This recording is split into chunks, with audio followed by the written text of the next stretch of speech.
anyone would ask you, who is Richard Bolstad, then what would you answer? Wow. Right. Right. Well, just dive in. Yeah. Okay. Well, yeah. Who I am. It's a spiritual question in itself. It is. It is. That really brings me to this whole issue that's become more and more central for me about what are human beings and what's life about. So maybe I can answer it by saying, as they would in East, like what I'm not. So what things. So I've done many trainings, of course. I have professional training as a nurse and professional training as a teacher. I have professional training as a hypnotherapist, and I'm a member of the New Zealand Association of Psychotherapists. I'm just in the process of completing a training in archaeology. So I have those trainings. I'm trained as a teacher of 2 different schools of traditional Chinese exercise, or Qigong, it's called usually, and I'm trained as a medical herbalist. So there are all sorts of. Let's reframe the question. Yeah. If we ask a question to your friends, Yeah. who is Richard Bolstad in person? What kind of person? Yeah. You were lovely.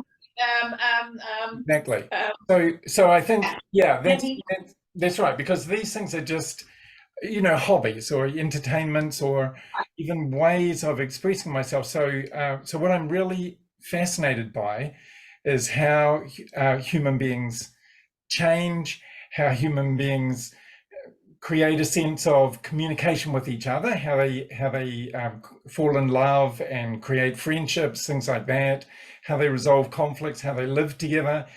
And so those things have been kind of fascinations all through my life. And I've really looked for different ways to, different vehicles for expressing that in the world, but NLP has been one of my main vehicles for doing that. So being an NLP trainer, training practitioners, master practitioners, and trainers of NLP. And when I look at the spiritual processes that I'm teaching, then the meditation processes and so on, then I look at them as an NLP trainer as well. So I'm sort of working out how can we take these things which are central to being human beings, the sense of the beauty of life, the sense of connection with everything that is, sense of love. How can we take these kind of things and explain them to people in the 21st century? So I have this kind of background of science and healthcare and neuroscience and things, and I think of myself as using that and using NLP as ways of explaining these things, and really taking people to the edge of logical explanation so that they can experience something beyond that. Yeah. So in spiritual way, you can say that you're kind of an alchemist. That's kind of true as well. And I live in by the way, I'm a parent, I'm a grandparent, and I live, my grandson is at university, and I live in a relationship with my wife, Julia. Of course, we've been together for 2 decades now. And we're both kind of fascinated by these same sorts of things. And a lot of the things that I'm teaching right now, I wouldn't have been able to be teaching if I hadn't met Julia, and she has been sort of not just a companion, but really a developer and inspirer of a lot of the things that I'm now teaching. So that's a very, very central thing in my life. Yeah. So you can say that NLP has been like a thread going through all your life, through all your existence. You've used NLP in many very different ways. Yeah. What was the starting point? Why did you get into NLP in the first place? Well, I really wanted to help people, and I mean, I really did. And I trained as a nurse, and I realized, well, this is it's the idea of the ambulance at the bottom of the cliff, you know, like this is fixing people, but let's see if we could keep them healthy instead. And then that really took me into psychotherapy, and to thinking, well, a lot of the things that are physically challenges for people as well as psychologically challenges, they wouldn't be there if people had the ability to run their own brain more effectively, if they had the ability to create a sense of meaning in their life. And so I got into counseling and psychotherapy, and at that time I think I was very skeptical of things that were claiming to do things very fast, things like that. And when my friends first came to me telling me about NLP, I knew it had to be nonsense. You know, I just knew you can't do things that quickly, you can't achieve these kind of things. And so I had to find out about it. So I started training really in order to be able to show people, look, this cannot work. You know, this is just nonsense. And unfortunately, it just kept working. So I just Fortunate. exactly. So I just kept learning about it. And at first I thought, well, I'll add this to what I do as a psychotherapist. And I remember that a week after my NLP practitioner training, I had a client, and he came in, and it was his first session, and he had a phobia. And suddenly I realized, okay, I could help this guy to end this phobia in half an hour, and he will never need to see me again. Or I could do what I would have done a year ago. I could do psychotherapy with this guy over the next year and help him explore all of the hidden things that I might think are behind his phobia and things like that. And I just realized I couldn't do it anymore. You know, I really couldn't work with that old paradigm when I knew that it was possible to change this so easily.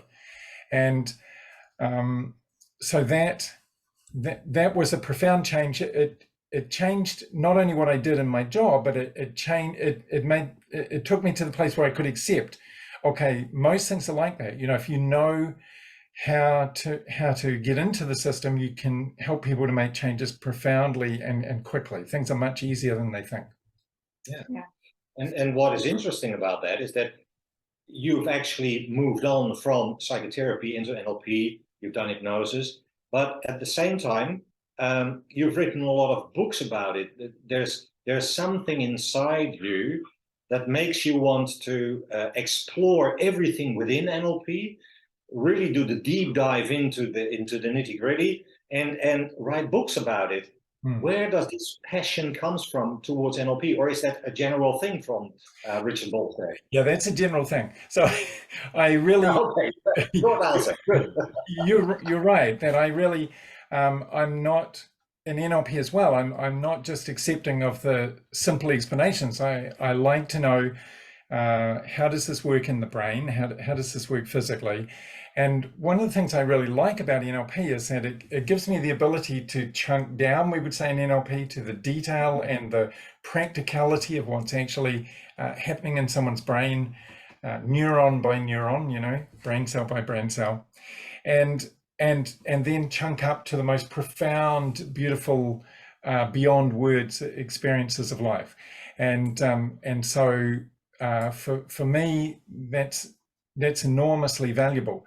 Over the last few years, I've been very involved with some of the people who are doing research on NLP, of course, Frank Bork and Rick Gray, and at present with the two of them and Connie Ray Andreas, we're writing a book on research into NLP, and that, again, that's something, it's a two-edged sword to be doing research on NLP, because the more research we have, the more credible it becomes. That's the good part.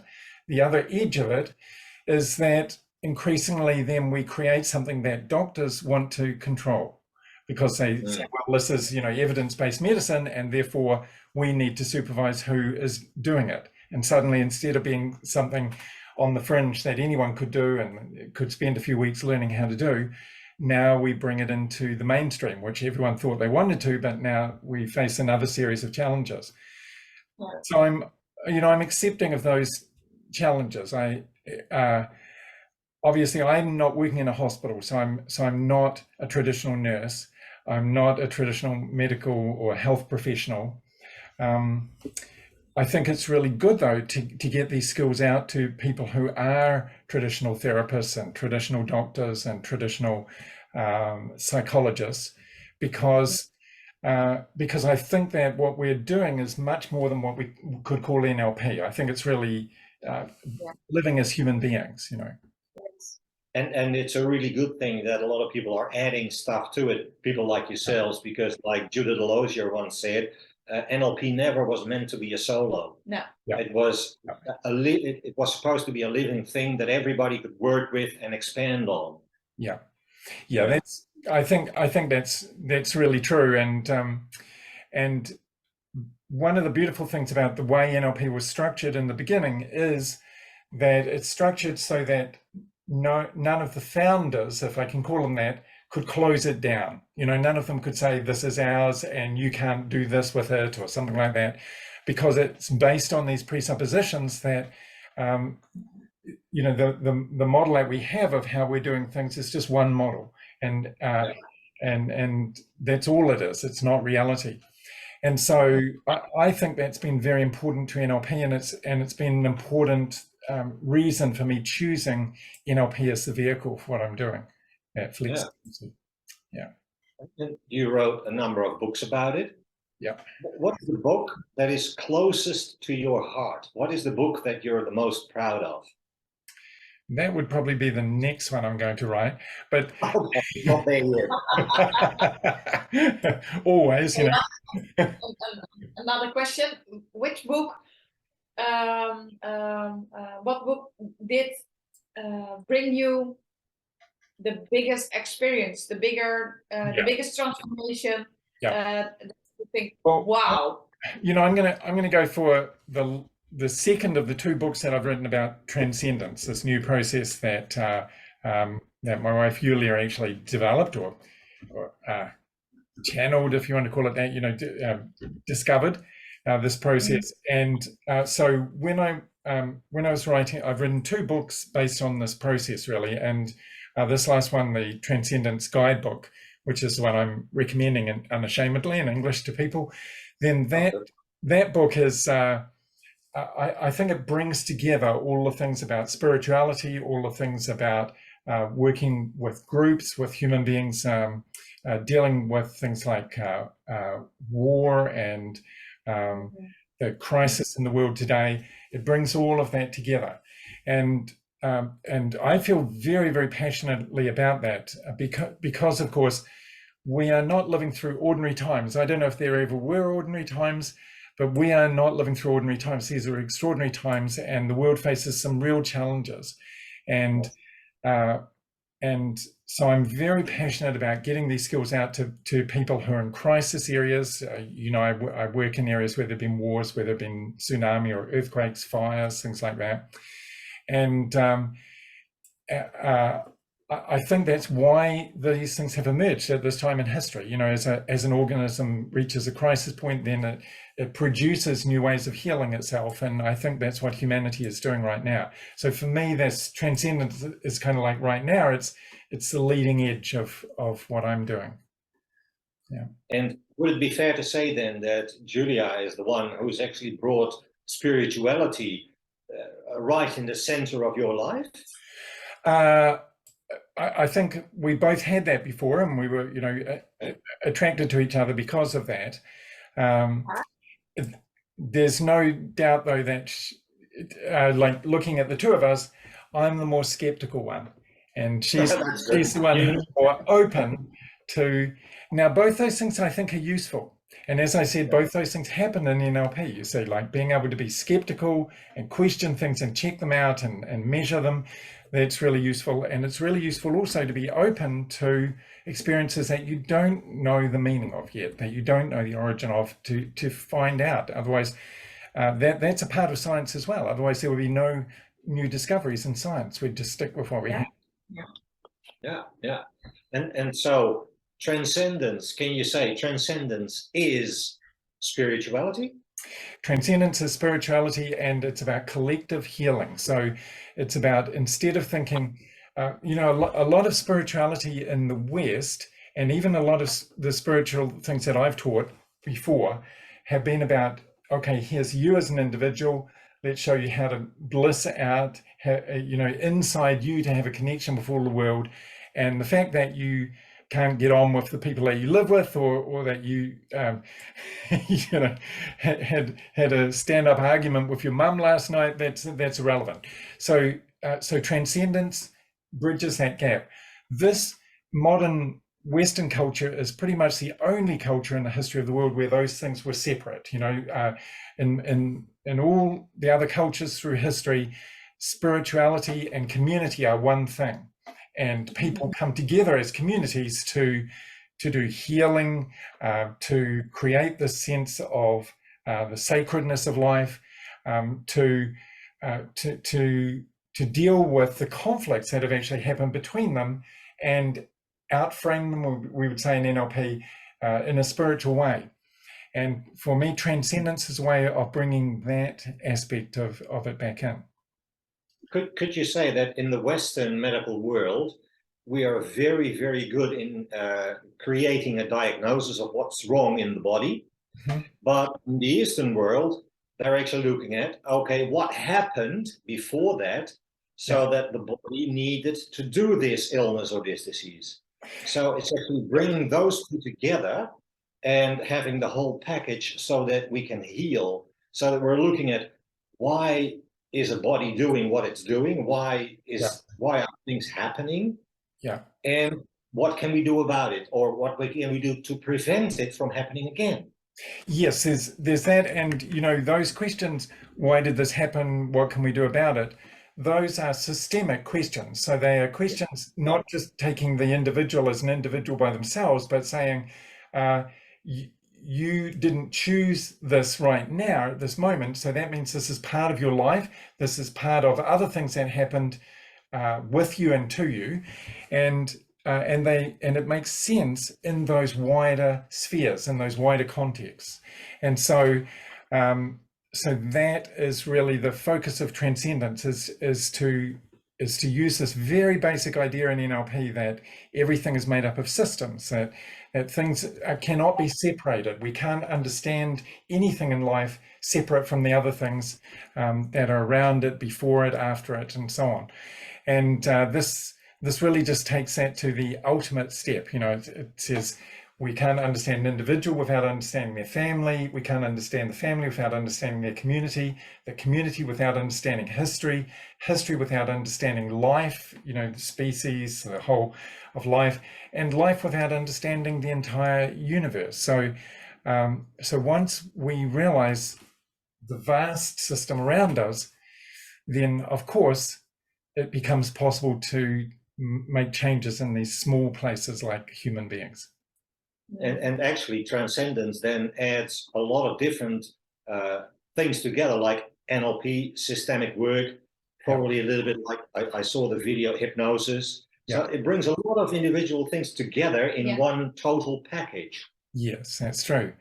That's true. And so when people do that one process, and for me that process is kind of like it represents a lot of concepts that I'm teaching in other ways in NLP, but when people do that process, they report three things from it. They report, firstly, the thing that I wanted to change, because like most NLP processes, we start with what's something where you're not at peace with yourself, and they report, well, that feels totally different. That feels changed in the sense that I can't even get back the feeling I had before and the problem I had. But the second thing they report is that they have a sense of connection, and I think the word is forgiveness, of all those wider systems around them. So they have a sense of understanding. I mean, it's just to the point where I've had someone who she said the problem that she was working with. So I've done this with hundreds of people, and one person I remember, she said the problem she was working with was that she was too aggressive. And in these relationships close to her, that she'd get angry easily, and she was very aggressive. And when she was doing the transcendence process, she had this sudden understanding that her people had been slaves. So for hundreds of years, that's how they got to the West. And then she realized these were warrior people who were fighting for their survival in the times of slavery. And it completely made sense. Now, in that sense, she felt a compassionate connection to those people. She understood that that was where this aggression might have even begun, and that might be real. And she had a sense of forgiveness of them and of all those wider systems where people were being aggressive in the same way for similar reasons. So there's that sense of connection and forgiveness. And then finally, this sense of the beauty of the oneness of the whole thing, the sense of something beyond words that I think we could fairly call spirituality. Yeah, well, definitely, yeah. Well, if you talk about spirituality, does religion has a place in this process as well? Because if we look at religion and we talk about past lives, or we talk about the universe and passing on trauma over generations of people, the church, many different religions have a totally different view on that. Yeah. What is your take on that? Yeah, well, I grew up in a fairly traditional Christian sort of family, and so I learned that worldview early in my life, and I think that the things that we're doing, like Trancendence, can be used by people even with that worldview, of course. So I'm teaching in countries that are Muslim countries, predominantly Muslim, teaching in Egypt, for example. I'm teaching in countries that are predominantly Buddhist countries, like in Japan, Hindu, like teaching in India. So in a variety of different places. And what I would say is you can use these processes in each of those places, because as people do these processes, they realize, you know what, this is something that has almost been lost or hidden inside our religion. It was the core of what was meant to happen. Most people would understand that in a Christian, in a country that's been a Christian country in the past, that they would understand that, well, the way that Jesus was talking, he wasn't planning a church. He wasn't planning who was going to be ordained and who was going to be not ordained as a priest, or any of those sorts of things. He was really talking about love. He was really talking about kindness to other human beings. He was really talking about going beyond the specific rules of the religion at the time and not getting caught up in the outward appearance of it. And I think that's really that's something that for a religion to stay healthy, it needs to do every so often, is to kind of revitalize itself by contacting life. I actually think that is happening right now, because it's quite obvious that a lot of churches are losing people left, right, and center, because the old ways of doing things no longer work. Yeah. And also, and that's quite interesting, coming back to the Nag Hammadi scriptures, that actually has been taken out of the Bible, but everything in the Nag Hammadi scriptures is about the inner world, what's happening inside of you. And that's actually what some religions do, but other religions do not, is go to the inner world, not the outer world. That's not going to help you. It's the inner world. That's where it's all happening. And that's where transcendence, of course, comes in quite nicely. That's really true. And one of the things that's true in the Nag Hammadi scriptures is that they are, I think the word would be Gnostic, so they are inviting people to find truth inside themselves, rather than to trust an external theory about it. And this is both an enriching thing in any religion and a very scary thing for religion, of course, because we don't know what will happen if we let people find out by themselves, if we let people discover what life is to them, rather than telling them what we think this book meant. And so I think that what we are doing in a way is creating a new kind of this is heretical what I'm saying, but a new kind of Gnosticism. It's a new search for the direct contact with the reality of the world. And that's actually quite nice, because taking that back to NLP, if you talk about meta programs, the locus of control, Yeah. Where is it? Yeah. Internal or external? It's That's true. quite nice. That's true. And so what I think one of the things that I've been doing for many years with religion is similar to what we mentioned before. My friend Lucas Dirks, and you know, I know Lucas, of course, came from the social psychology background, and what he did was he walked into NLP and said, I can see social psychology everywhere here. You know, like we could discover the structure of social psychology, and we could do it so much better than people who were sort of looking in the dark, if I can use that metaphor, which would fit very nicely with his model. So actually, of course, I think the same is true with spirituality, that that with NLP we can help people use their own brain, use this, if you like, God-given gift of internal experience to create the essence of religion again, to rediscover it. Yeah. And also Lucas Derks is now, of course, very much involved into the mental space psychology. Yes. Which means that everything you experience is somewhere outside of you, somewhere in the internal space. Yeah. And also that fits in quite nicely with Trancendence. Yeah. There are a lot of things that are quite nicely alongside each other. Yeah. I think that's right. And you know, I feel like Lucas and I, for example, have been fellow travelers in that way, like learning about the brain. And as brain science has become clearer, we really understand that the things that we have called NLP are really just a user's manual for the brain. So exactly. That's the best way of describing it.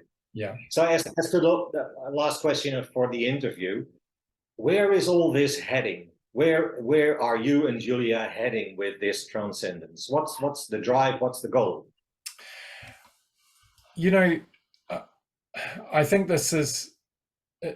I don't think it's us who are leading it, and that's something that Trancendence would show us, that it's easy to think about individual people, but if we kind of look at the last couple of 100 years of history, we could take out pretty much any of those people, and similar things would have happened. Because humanity cannot be divided into individual people. So I don't think it's that I'm leading it somewhere. I feel like I have the privilege of being part of an extraordinary time in history, and this is a really make or break time in history. You know, like we're on the edge of losing this beautiful world, and this little planet here that we live on. And I think it's really important for us to pay attention to, since this is a large system that we live in here, what is the system telling us about what it needs? And rather than thinking like, okay, where could I push this thing, I really believe that we are actually at a point in history where the system itself is summoning us, that it's calling to us, and it has things that it wants to remind us of. I know that sounds very unscientific, very. No, I think that's all makes sense. Yeah, no, good. So, is there anything else that you want to add or ask, or other than what we already discussed? Well, maybe do you have a one takeaway message for everyone who is? What do you want to tell everyone, the world? This is not an easy time to be living this year and in this last 5 years, and I think one of the things that Trancendence has reminded me of, and that I would want to, as a kind of core thing to remind people of, is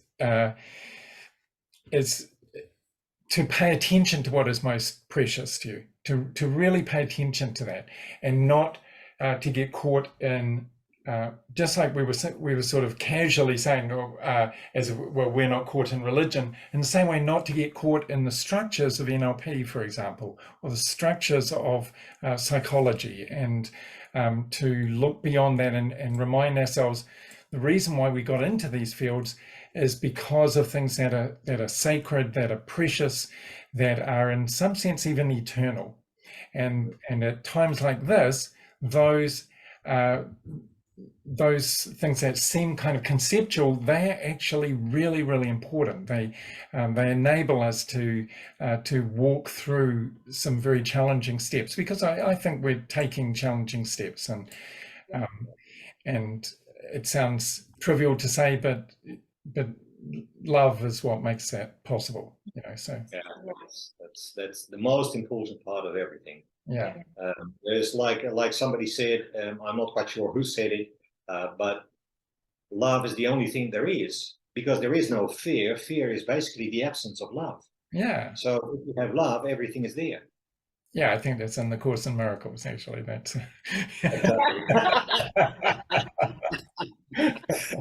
That's great. Okay, well, thank you very much for this part of this talk. Yeah. We're also going to put this online so people can have a watch of it themselves, because we're going to transcribe it, translate it into Dutch, and then put it into the magazine, and let people know that it's also online available, so they can hear you explain the things, because in translation sometimes things get a little bit lost or muddled up, and we want them to get as the information as pure as possible. So we'll do that at the same time. Thank you.